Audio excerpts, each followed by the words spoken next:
Hello. Hello. How are you, man? I'm okay. All Thank good? you for having me. Thanks a lot. It's a Thank you pleasure. for Finally. reaching out. It's all in place now. Mm-hmm. How are you? Good. After class, there's another class to go. The afternoon, yeah, good. A working day. Ending of semester. How was that? End of semester is hectic. A lot of students suddenly remember that they don't have enough points, so they get their appointments for extra points. Yeah. And you have to be there. It's a lot of work. Grading, plus other things that we are doing to improve the university constantly. Grants, funding, opportunities, travel, and a lot of things. So, but hopefully all good? All good. It's busy. It's good busy, but it's very busy. Yes. Busy, very good busy. Yeah. That's good. You can do that. So, I want to start with you with something off the rails here. I've heard that you really hate Halloween. Why is that? I think I know who told you that. Probably Fatima or some other student. I would never. I would. I not hate disclose. Halloween. I don't think that it belongs in a university. I'm a sort of a. I believe in discipline and in growing up. And by the time you're in a university, I think Halloween it's fine if you're 10. Okay. But anyway, some people want It's to a childish keep thing. going a little bit. Yeah.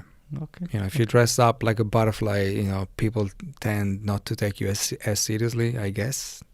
But I mean, I don't dress that spectacularly well, especially for an Italian, but, I don't dress like a butterfly.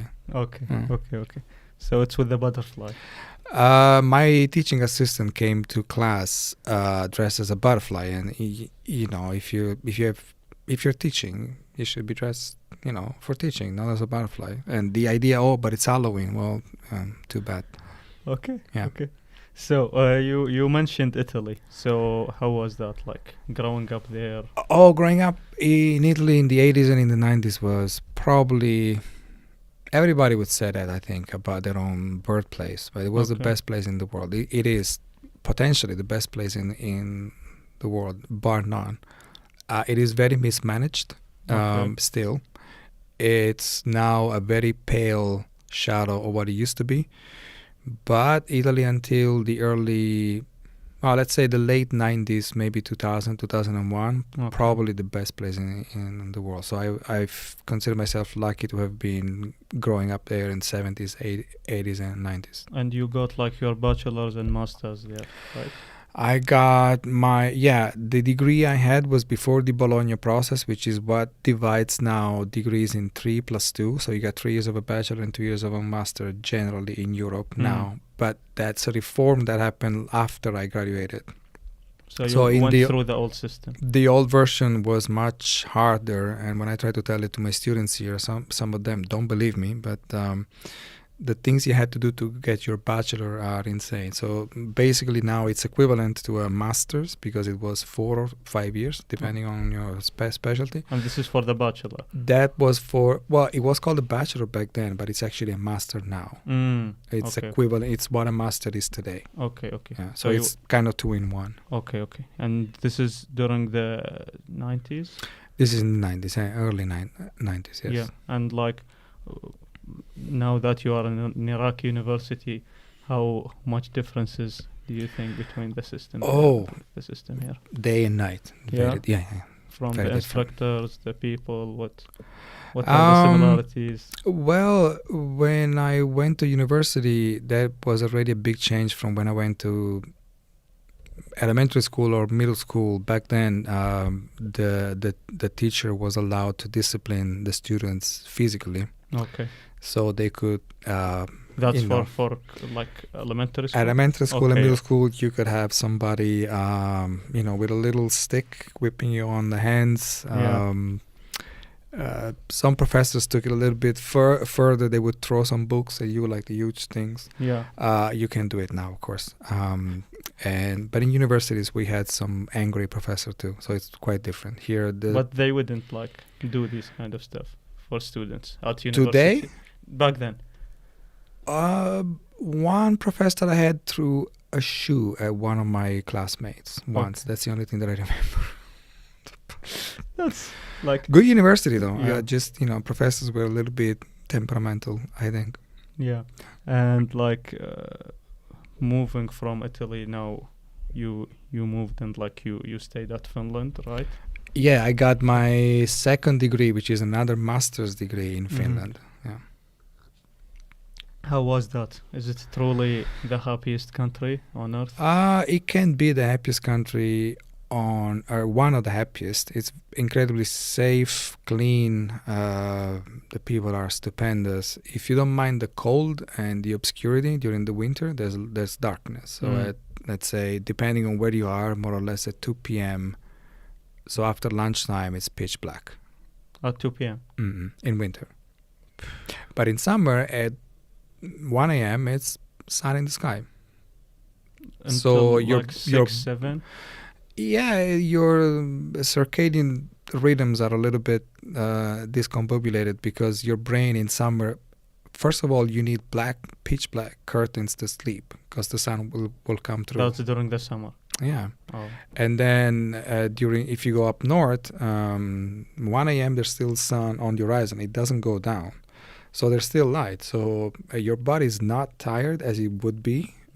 Because you think it's daytime, you want to take a bike and go in these beautiful paths in the forest, but it's 1 a.m. like people are sleeping. And so it's very strange, very quiet, safest place, cleanest place that I've ever been in. Stupendous. I've seen a video once, like it talks about like how much like people there value and appreciate their personal space, and like they there's a joke among Finns. Basically, do you want to hear it? Yes. So a typical joke is this: Daddy takes a family for vacation, so they drive and drive and drive and drive in the middle of the forest and drive for hours. Finland is a big country. Yes. So they drive, and he finds a path on a side road and a narrow thing in between the woods. Okay. We can set camp here. So the family gets out, starts to put the tent on. Yeah. It's almost all done. And then the dad looks around and sees some smoke coming, far away, and says, guys, we gotta leave. It's too crowded. So that's their humor. Yeah. So this is like sums up the whole process there. They do love their space. Then again, Finland has 5.5 million people roughly. A country. That's a city in here. That's a city in here. That's maybe a village in China. Yeah. And Finland's territory is quite big. It's I think the size of France. So it's a good chunk of land. Yeah. So like a lot of land and so many few people. There's enormous space. You have you have entire the university housing, because it's not a dormitory where I stayed. They actually have apartments. You have your own garden. You have for students. Yeah. You have your private house and gardens and all the rest of it. And if you get a scholarship, that's paid for that. No, but it's not a dorm. But it's ironic. It's actually homes, and then it's next to a forest. I had my husky dog. I was taking into the forest there, and you pass through forests even to go say to the post office or the bank, and it's very odd if you come from an urban environment, from a city, and you see maybe in winter in the morning at 7 a.m. some 5-year-old child or 6-year-old child going alone in the forest. For us, for Europeans, if you live in the city, the forest is kind of a dangerous place. Yeah, it's a sketchy place because they're perfectly fine. Like go there. Yeah. It's safe, huh? Super safe. Your children will go to school by themselves. Wait for the bus, which comes on time. It's heated inside, so even though outside is minus 25, inside it's heated. Your seats are heated. It's perfectly fine. Nothing would happen to them. You can leave your wallet, your phone, everywhere. No, they will bring it back to your home. Not €1 will be missing. That happened to me countless times. It's that safe, huh? Yeah. I don't remember them locking their bikes in front of a supermarket, for example. And I did when I first arrived there, because I lived all over the world, and some places are not safe. In Italy, we steal a lot. Yeah. So I went there and I had 2 locks for my bike, not 1, 2. So I was trying to, hook it up to the pole, and some guy just looked at me and said, "Why are you doing that?" To lock it. And he said, "Why?" because otherwise they would steal it. And he said, well, we have jobs. We can buy our own bike if we want to. Okay. That's fine. So like most of the population there has like sufficient resources to cover up their needs. And well, they have extensive welfare programs. Nobody actually... Well, you can be unemployed, of course. There's unemployed people, but there's welfare programs for them. There are people who actually choose to be homeless for a number of reasons, family problems. But, of course, there are shelters. There are places where they go in winter because it's freezing. So they would be taken care of. Oh, yeah. If you... Let's say it's a society in which if you, in a period in your life, you're down, you can't work, or you don't want to work, the welfare net will take care of you, and that boils down to the fact that the entire country agrees that's a good way to run the state. They're educated in thinking like that in school, in Scandinavia, all over the place, so Sweden, Denmark, Norway, and Finland. Yes, but Finland made some noise about the research that popped up about being the happiest country or something like that. Finland and Iceland, generally speaking, and Finland had a stereotype of being a country with high rates of suicides, but it's not really true. Hungary does. South Korea does. Yeah, of course. Yeah. And they have one of the best, if not the best, education systems. So in Finland. So, if you don't mind the circadian rhythms and the temperature.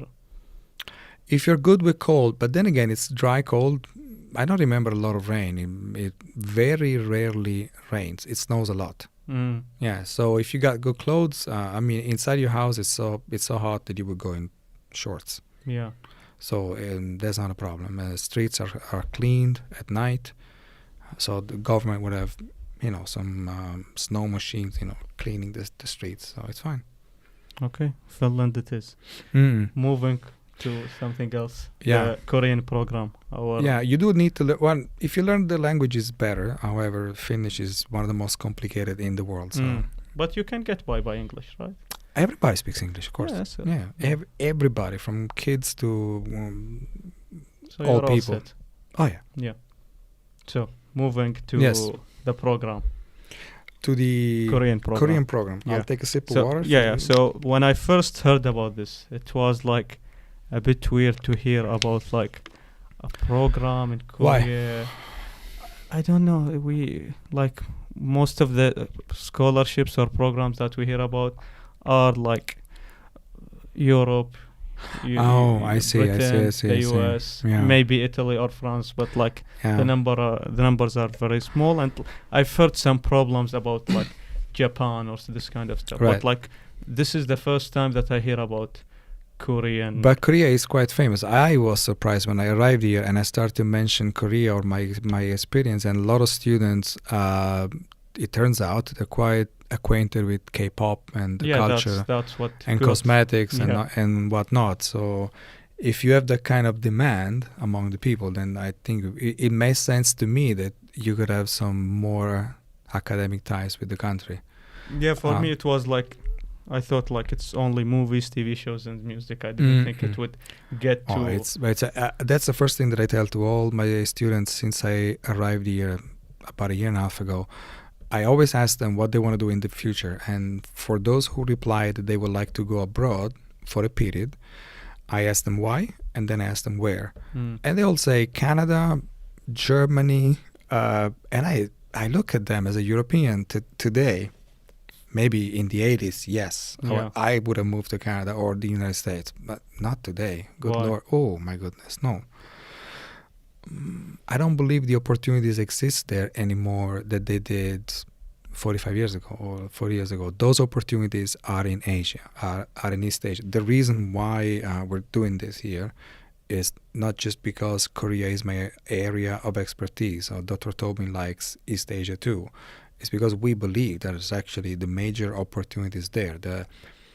That is, the Middle East and East Asia are the two poles of, that are going to be the major actors and the new players in the world over the next 50 years.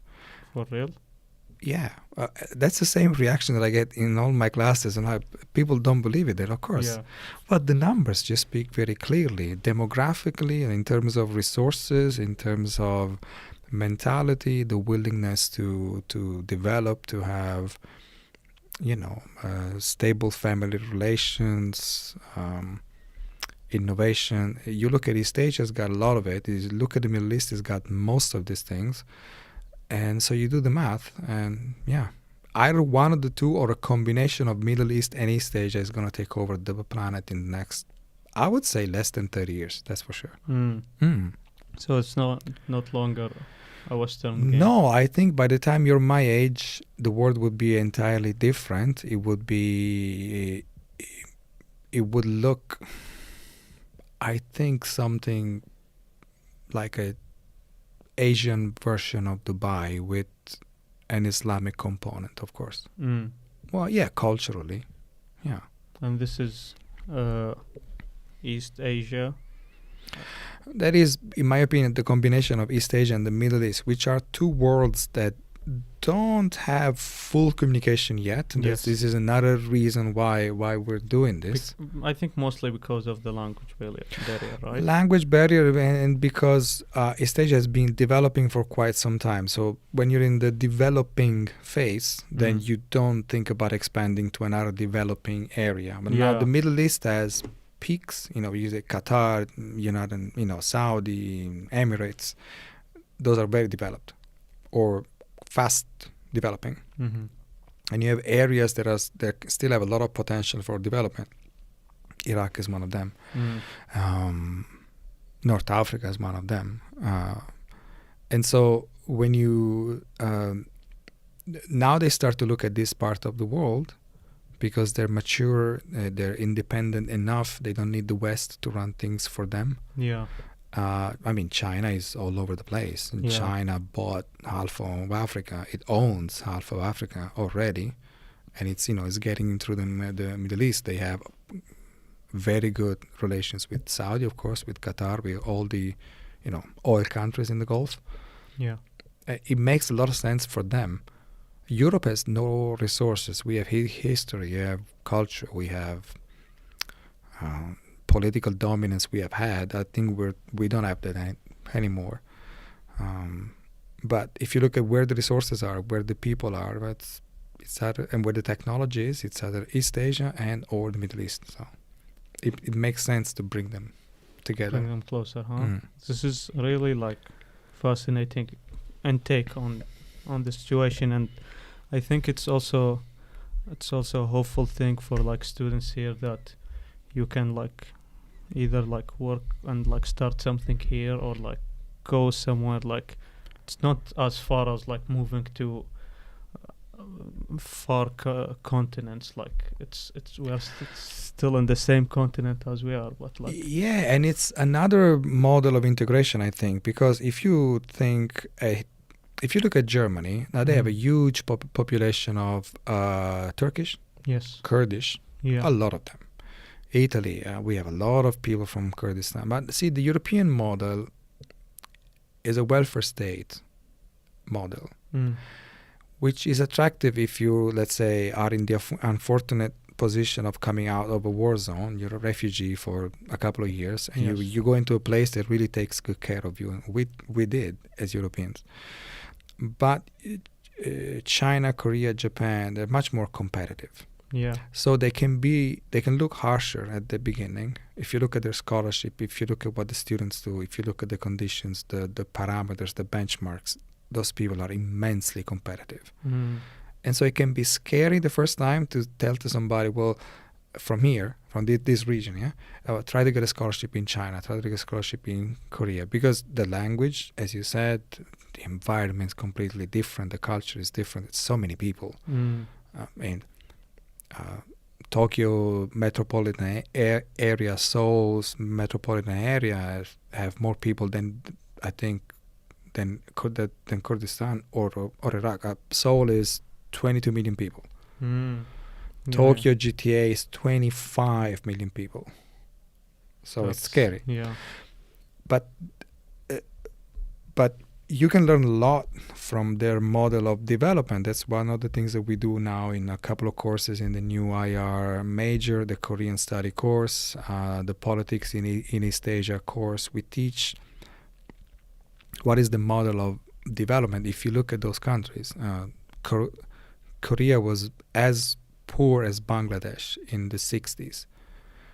By the year 2000, it became one of the largest economies in the world, and now I think it has surpassed Italy. It's like number 11 So in the from world. as poor as Bangladesh to It is in 60 years, less than 60 years. That is insane. and why do you think that? Is it resources or like No, they have zero resources. They So have zero. what's the trick? They have zero resources. They have been devastated by a brutal civil war. Yes. They have been conquered by foreign powers a number of times. So it's a fascinating model for, I think, for Iraq and Kurdistan, because it's not explained by a lot of theorists. It's not explained by colonialism. It's not explained by all this, notions that if you're a colony, imperialism, then you have a disadvantage. Sometime, but Korea is not like that. Singapore is not like that. Singapore used to be a poor fisherman village, a colony taken by Arab pirates first, in the Indonesian, the British, and look now. It's the most advanced place on the planet. It is 40 years ahead of everybody else in every field. Without resources. Zero resources. It's a tiny, tiny, tiny island at the tip of the Malaysian peninsula. It has no oil, nothing like that. Wow. So there's some things that they do quite well, and I think it's good for young people here to learn them. What would you summarize these things as a country that has resources could do? Train young people, like we do at the US, to learn from you can call them a set of values, but I prefer a model of development that actually has proven to work. Okay. If you lift a country from poverty and you bring it to be in the top 10 of the world, and you become a giant in technology like Korea or China, well, you did something good. Yeah. That's without a doubt. So you teach the kind of politics they have, the economic models, the ethics, the values of work, the emphasis they put on education. They are crazy for education. The money they invest, the time they put in it. The family is completely dedicated to raising the next generation as prodigies, as geniuses. They have extra courses for everything. They study a lot. They're very entrepreneurial. They're committed. They don't sleep that much, I think. Really? No. They don't believe in a good 8-hour sleep? No, I come from a siesta country. We sleep in the afternoon. We like to take a nap. Yeah. Italians after lunch. Koreans don't. They don't sleep? No, they might have a little nap in the office. Yeah. But we go home 4 hours between the morning shift and the afternoon shift. That's crazy because we need to eat pasta and cook very well and have and then have a nap and then go back to work. They don't do that. No. So less sleep, but like how would you perform well if you're not getting a good sleep? I learned when I went to Korea the first times. I had a shock. I had a nervous breakdown. I lost a lot of weight. My lunch break back then was 20 minutes. 20 minutes? Yeah, that's the lunch break. And the lunch break is like you're on a skyscraper, but you have a company or an office. You have to go down 30 floors with an elevator. All the restaurants are on the street. They're packed with people. Yeah. They eat so fast that some of the hot stone bowls they use for soups are still steaming after they finished, and So then they go back. It didn't get cold. Absolutely not. They do things fast. They're very, high power. Efficient. They have a high charge. I don't know. They have a lot of What they do don't you think sleep that much. motivate to be such an individual? Like, is it like fearing something, there or is like wanting one of to the things. achieve something? One of the things that we teach in the course is a set of values. One of the former leaders of Singapore used to speak of Asian values and governance, the inheritance of, Confucian values, which places a lot of emphasis on skills, on education. To use a stereotype, you could say it's in their blood. They really like to overachieve, to perform well. Socially, it is considered really bad if you don't have a diploma. You could be a skilled trader, of course. There's a lot of honor and respect in being an electrician or a plumber. They make a lot of money, but everybody needs to get some certification. Some degree, some certification. Yeah, kind of have that as well here, but like you don't seem that the most of the population are thrived to get that certificate. Do you know what I mean? Yeah, I met as an overall population's mentality. Let's put it in this way. But is that a family thing here? I don't know. Like, it's a social thing. It's a family thing. Like, I met a couple of students that, conversing. It turns out they came from really wealthy families here. Yeah. And so my reaction as an Italian is, well, if your family is that rich, what are you doing here? Because if I came from nothing, but if I had that kind of family, maybe I wouldn't have worked. I would probably be in Polynesia on the beach all my life. So my question is, why are you not, young student from a very rich family in Polynesia on the beach? And the answer was, well, I will be the first in my family to have a degree, so it's prestigious. Yeah. Even though they said, I don't need it because, we have money. Have the money. Yeah. So, but Asians, as far as it's not prestige, it's actually you don't get good opportunities if you don't apply yourself. If you don't prove that you can do better and more than other people. So it's less about like the people's mentality of we have to achieve this and this and this. It's more on this is what society demands of me, so I'm going to achieve that. Can we put it in this way? We can. It's still, of course, we're generalizing, but we can. We certainly can. Yes.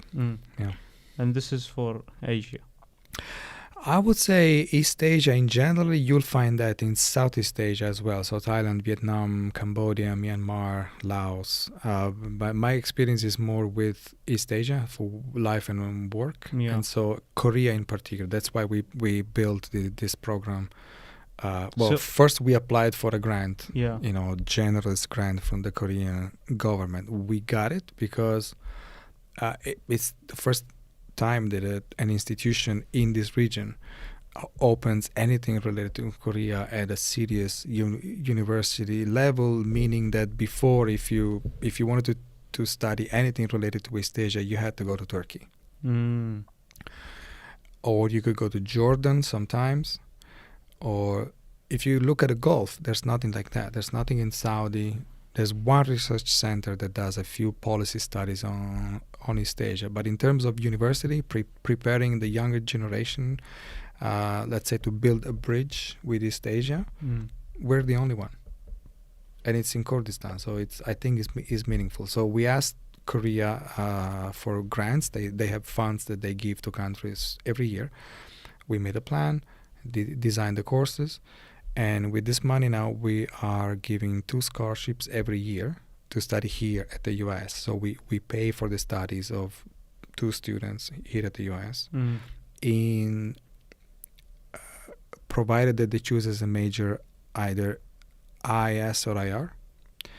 Then the same money also pays for 2 students to be fully employed as research assistants on a yearly basis. And then another part of that money will finance a trip to Korea for 2 faculty, that's generally myself and Dr. Tobin, to build institutional relations with universities, and 2 or 3 students every year. And this is the first leg of a program, which is a 3-year foundation program. If we complete this successfully as a US, Korea will evaluate us, and if we pass the evaluation, they will give us a 5-year program. After that, after this, so more money, more funds. We will be able to hire a language teacher to open a Korea language program.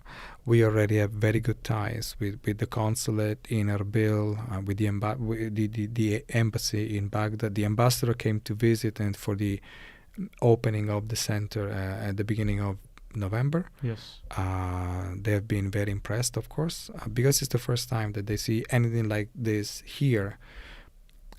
And let me say that, I mean, it's also good for Iraq in general, because the reputation of Iraq in the last 30 years hasn't been associated to good things, unfortunately. Yes.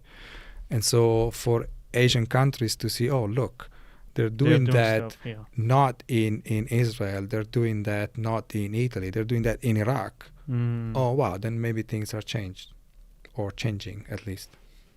I agree. This is like, it looks good, it sounds good, and like... It's good for students, and again, it points them, at least it lets them know that, and I like to do that there's another front to which they can look for opportunities, which they haven't explored so far, because I understand, I'm the age of my students' parents. And so their parents, like me, they used to look at the US as a destination, or England, or Germany, right? It's the dream goal. Yeah, it's the dream. Well, I'm here to tell the students, well, look east. Because East is looking at you. Look closer, huh? Because East Asia is looking at you. They want relationship with this part of the world because it's dynamic, it's got all the resources. You have a lot of people. You have a lot of young people. Europeans have 0 kids. Japanese has zero kids. Koreans have 0 kids. They stopped. And so demography plays a role too. The amount of the population. Yeah, so if East Asia is looking at you, why wouldn't you prepare yourself for a future that enables you to work with them rather than for them? No? This is amazing. Yeah. Well, what recommendations would you get to students who are like applying or interested in this program? Well, on an academic level and on a personal level, what should they expect, since like you lived there? Do what you can, first and foremost, to equip yourself with the tools to succeed there. So change your mentality a little bit, which doesn't mean you have to forget that you're Kurdish or Iraqi. Yeah. You just have to add things to your vocabulary. Exactly. So your English has to be fluent, of course, because there's no longer enough. Fluent English is just the minimum now. Yeah. If you speak, as many people do in this region, another language with Farsi, Sorani, Kurmanji, Arabic, one of them, you're already a little step ahead. Now learn an Asian language. Look, I grew up in the 70s and in the 80s. Yeah. I had to walk to a library if they had the book. Yeah. To get a paper book and do a research. And I wrote my first thesis on a typewriter. I had a computer for the first time when I was 26. Wow. Now, you have this. You have smartphones. You literally have everything. It's not a stereotype. You literally have every bit of knowledge you need in your pocket. If you just use it for TikTok, well, I'm sorry, but that's on you. If you just, what I'm surprised is I know more about how to find things online than a lot of my students seems to. And when I ask them, well, what do you do all day with the smartphones? Because I see you in Bakhtiari, I see you on campus. Yeah. What are you doing? TikTok, Instagram. So you're passively consuming the images and the videos of the lives of other people, but you're not building one for yourself. What are you doing?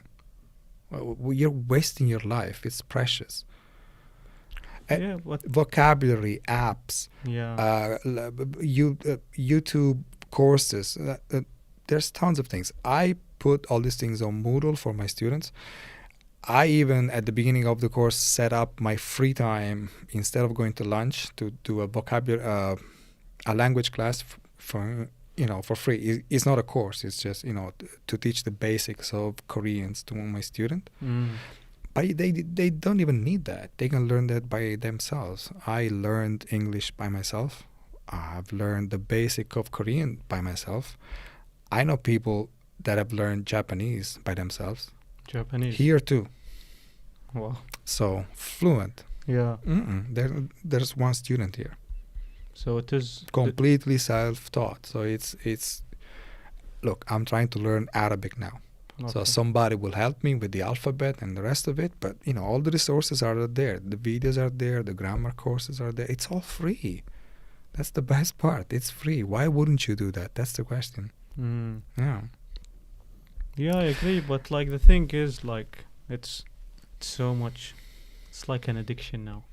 It's like this dopamine, like this instant dopamine rush. Yeah, your that you get. generation lives in an unfortunate time because most of the validation you need when you're 20, in my time we got it from doing things, and now you get it from the judgment of strangers. Yes. Which is horrendous. If I could recommend anything, you said, what would you suggest? Well, ditch all your socials at least for a year. Clean your life. Don't look at them. Just cancel all your accounts. If you can do that and employ that time in a more meaningful way, take an online course, learn a language, force yourself to think in that language. I mean, the amount of opportunities that are there. When I can, I also send emails to my students with scholarship links, and it's just a drop in the ocean. There's so many opportunities. I didn't have them. I couldn't apply online. I didn't have internet. You can apply for a scholarship now. There's scholarship from the Korean government, for the Japanese government. They cover everything. They actually pay you to live there. Why wouldn't you do that? As a 20-year-old man or woman, you can go anywhere today if you get a scholarship. Yeah. Because that covers the eventual problems that you might have for a visa. Because I understand having a passport from Iraq is not the same as having a passport from the UK. Yeah. But a scholarship will take care of that. So give yourself the chance. Learn the values that these countries have. Again, if you go to Europe, you go there. There's a big welfare system, and so the state will take care of you. You would get along for a while. That's the problem. You get comfortable, and the comfort zone is a trap. Yes. Because it's comfortable. And if it's comfortable, then why push yourself, right? Yes. Now, look at the scholarships that Korea had. There's a beautiful scholarship which covers everything. It's given by the government. It's called the Global Korea Scholarship, GKS. Now, every country has a number of allotments. Iraq has only 3. And I presented to some of the students, say, well, there is only 3 spots. Why do you look at that way? Why don't you say, oh, wow, I can get 1? It's mentality too. Yeah. You need to adopt, again, you don't have to erase your roots, but you have to add something that you don't have yet, which is the very achieving competitive mentality that East Asian countries have. So that's the main gist of it, would say. I would say so. Learn the language if you can. Follow my courses. Okay. I mean, that's the only ones that we have here. So Yeah. Yeah. This is an amazing, yani. It's all well said and makes so much sense that. And Korea is what has been done so far. We do have other plans in the making. I'm not giving details until things are achieved, because we don't like to talk about things that are not here yet. Yes. But we're working on a number of other things to do for the US. So we really want to build a bridge between this region, this university in particular, and East Asia. I came here for that, and the university is giving me the freedom to do that too. So that's nice. And it's the only institution that the Korean government actually trusted. The first thing that the consul told us when we went to visit them the first time in Erbil is that they had tried for years to establish a language program or any relationship with a university here in Iraq, not just in Kurdistan. And they said we couldn't find one that was even remotely reliable. Yeah, a university has to have auditing, accounting, certain things in place. Well, you've heard it, folks, yani. learn Korean and Learn Korean, learn Japanese, learn Chinese, learn Indonesian. Very easy language. You can learn Indonesian? you can learn it in 8 months, and it opens the door to an enormous market. Largest Muslim country in the world, one of the fastest growing economies in the world. Southeast Asia, tons of opportunities. They have now discovered huge deposit of nickel and lithium, so they're advancing in the green economy, green cars like Tesla. They're building all that kind of stuff. Why wouldn't you go there? It's an amazing place. So, in the midst of all that, then Yes. why did you come to Iraq?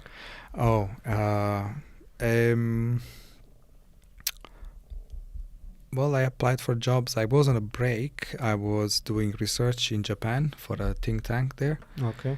And I started sending application. After a year of break, I got married in between. Yeah.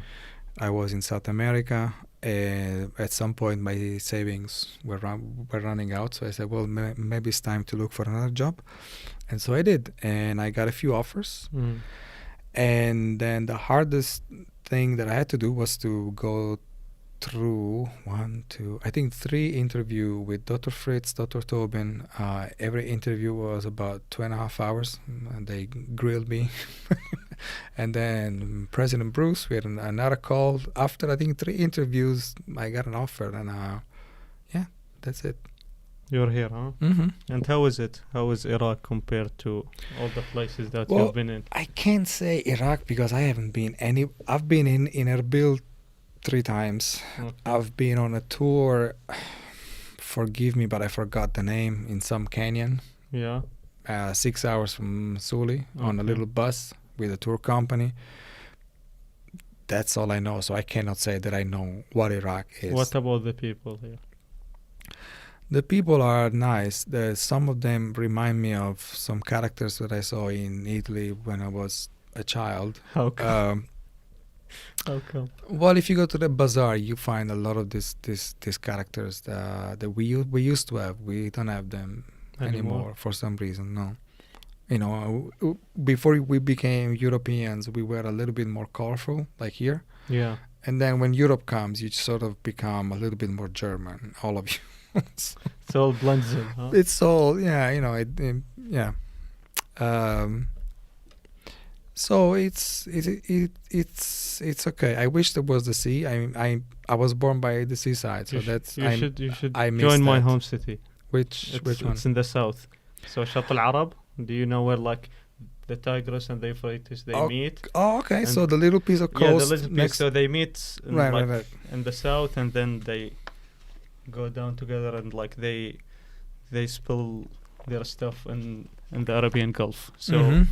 that point, it's where my house is. Oh, okay. Yeah. Then I do You need have that. to, especially during the winter, and like I do need that. Yeah. the weather is amazing, and like the view, and like I can show you later. It's amazing. I have a number of students that are from the south, and Yeah. they all seem Rada to as well.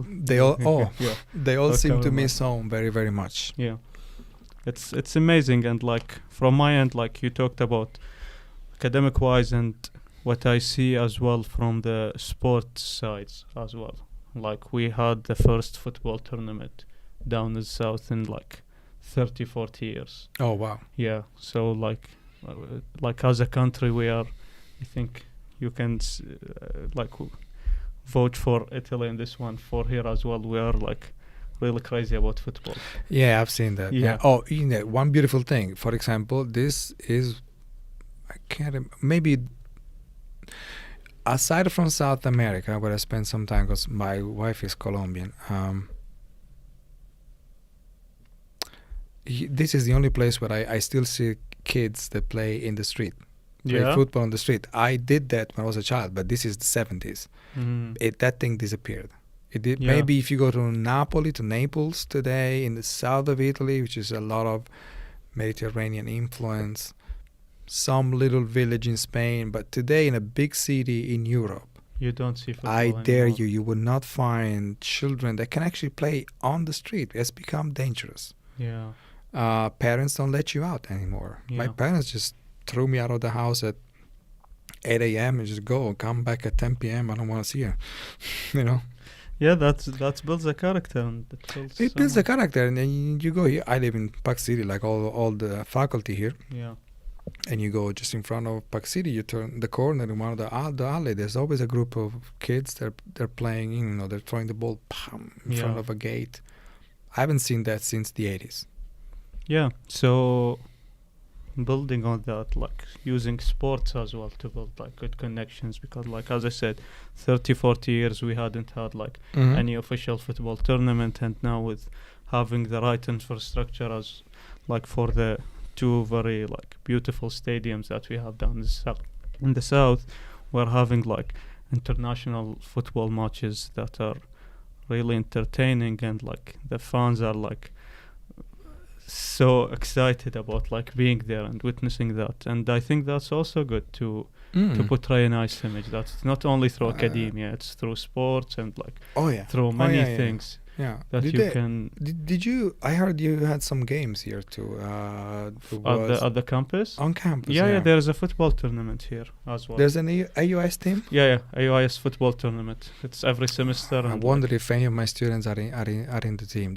Probably. They don't look particularly sporty though. That doesn't matter. They smoke too much. That's the thing. I've seen football players who smoke before each game. Yeah. We used to have that too. That like they smoke too much, but they can still make it. I mean, if you're 20, you should be able to make it. I can't now, but. So smoking before and after each game is a ritual here.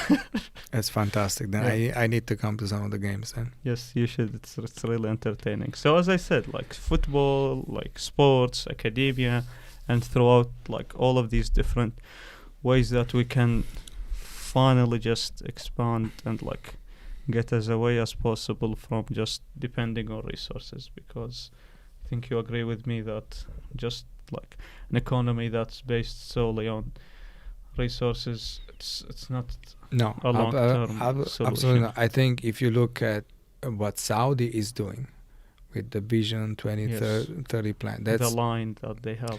I mean, Saudi has the resources that they have, so it's not comparable, but the direction is there. They're not blind. They know that thing is maybe it's not gonna run out. I don't believe that as a resource.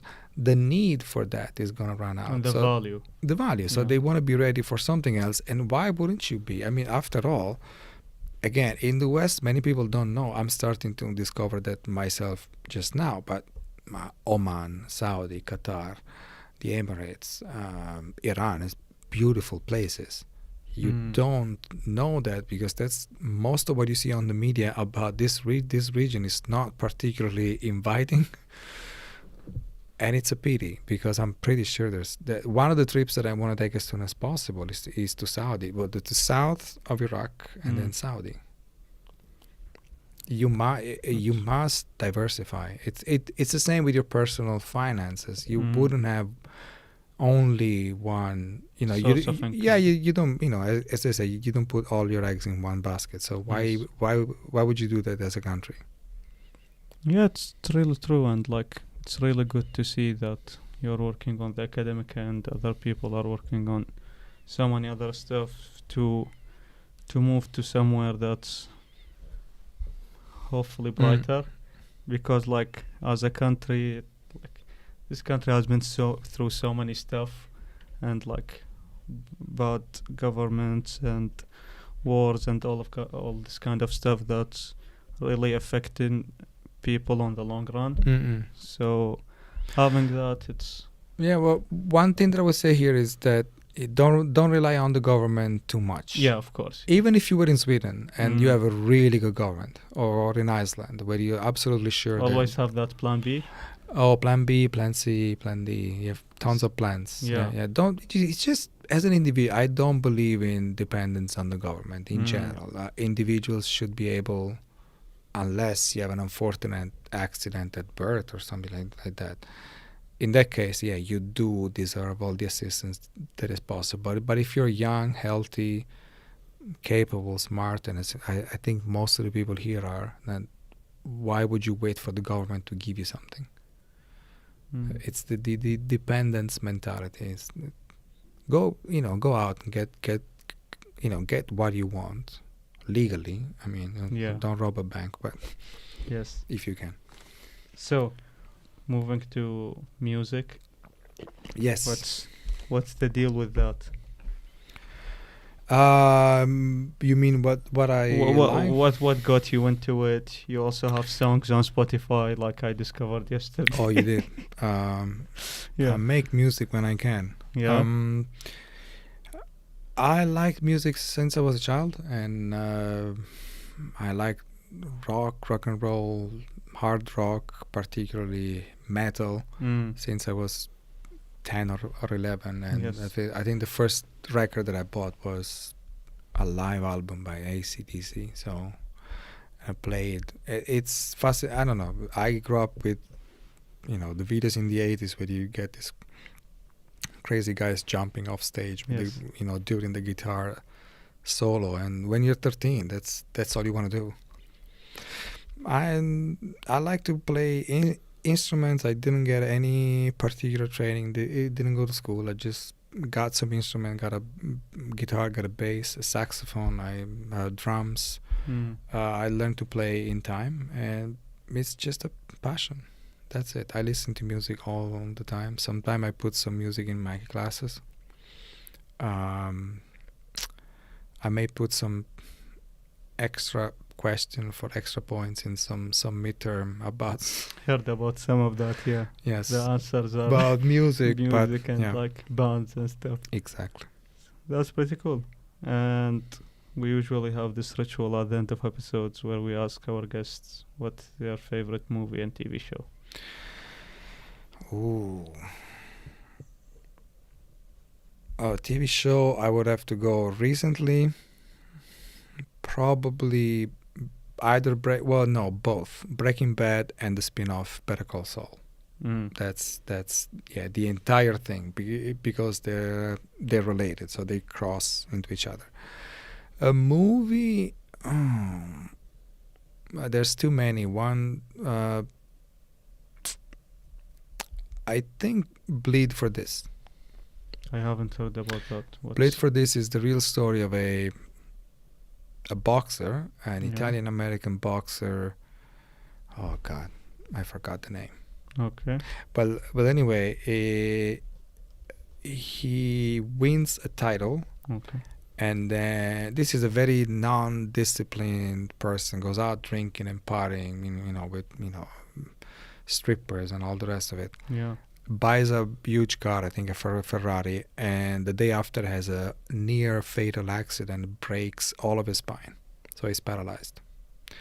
And despite that, he started to train secretly against the advice of his family, his dog. He lost everything. His wife left him, everything. So starts to train again in a basement. And sure enough, then he gets back into shape and wins a new title. And that's a real story. Past, can't remember the name, but the movie starts Miles Tanner, I think. Yeah, and it's great, absolutely great. This is amazing, and like the story, it's very well done. It's very going through the ups and downs of life, and it's it's got a good lesson in it. So don't give up would be the lesson. Yeah. Any final remarks before we wrap this up? All students need to prepare for their finals. Of course. The assignments. That's pretty much it. Try to study. Choose your courses wisely for spring. Yes. What else? Look at East Asia for your future. And what about? I'm graduating next spring. So next spring. You are? Yeah. So what how are you doing with your capstone? Let me ask you a few questions now. What's your thesis now? What is your capstone? So I'm in software engineering right now. Mm-hmm. So for capstone 1, we have to develop 2 prototypes. Okay. For our final submission, which is next semester. Yep. So right now we are looking at 2 problems. One of them, it's the extended way, patient waiting time at emergency rooms for hospitals? I was thinking something more. Internal. Anyone who in your department who's really good with Linux. Yes. Can you guys come up with a way for Linux to run some programs that we really need, like Microsoft Office? Because there is no acceptable variation, and I don't want it to install Vine all the time, and I don't want to do that. So I would ask somebody who's really good, please come up with a way to run. I don't think there is. I know, Yeah. but please try. Still keep trying. If you are in high need of like Microsoft Office, why don't you use Windows, Yani? I personally dislike Microsoft and what it represents. Then why the are you person who I use Linux. Okay. Yeah, and I don't buy Apple products the same. You see, a lot of students here like to complain about capitalism. God knows why. Using a Mac, an iPhone, nice clothes, they got a car. I say, I don't think you hate capitalism as much as you think you do. But anyway, so I don't buy the products of the companies that I do not like. And I certainly do not buy Microsoft or Apple, that's for sure. So Linux is okay. But there's things you can't run on Linux. There are some cool apps. I think like the Google suite you can... No. No? There's one good thing that Bill Gates, which is despicable, but there's one good thing that he did. That's the Office package, the Office suite. That's the only thing that company ever did well. Still, got a lot of bugs, but I mean, Microsoft itself is garbage. It should be illegal. Okay, I'm gonna ask out the Linux wizard and see what's on if their you got mind. some names, then I'll probably need some help in I'm gonna in the next provide some weeks names, for changing all my but systems. I can't promise anything because like as I've heard it's... No, I know it's almost impossible. The architecture is completely dependent on that operating system. It's insane. Anyway, this has been a good chat. It's a very Pleasure. enlightening one, especially for me. That all right. had Did a you good go through all the things that you wanted to? we covered everything. Korea, Everything. Iraq, all of them. Okay, good enough. So for everyone listening to this, thank you for tagging along. Thanks a lot. This has been a really enlightening episode. Thank you. So many valuable information. Study Asian languages. Yes. And develop a good mentality. Yeah. Thank you. Have a good day, everyone. Ciao. Bye-bye.